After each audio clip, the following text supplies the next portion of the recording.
જય દ્વારકાધીશ મિત્રોને. તો નીકળી ગયા હતા નાગેશ્વર મહાદેવના દર્શન કરવા માટે આપણી લોકલ મર્સિડીઝમાં. કાકા પણ આપણી પાછળ પાછળ આવે.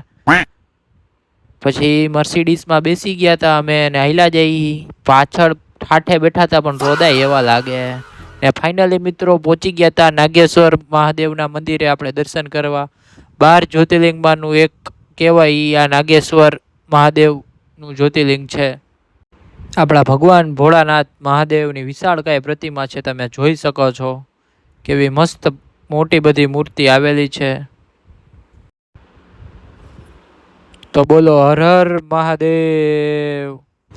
નાગેશ્વર મહાદેવના દર્શન કરીને આપણે નીકળી ગયા હતા ગોપી તળાવ. ત્યાં પણ આપણા કાનુડાનું એક ભવ્ય મંદિર આવેલું છે, ગોપીનાથજી સ્વરૂપનું.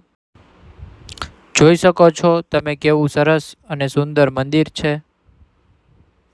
અમારો બ્લોગ ગમ્યો હોય તો લાઈક કરજો, શેર કરજો અને સબસ્ક્રાઈબ જરૂર કરજો.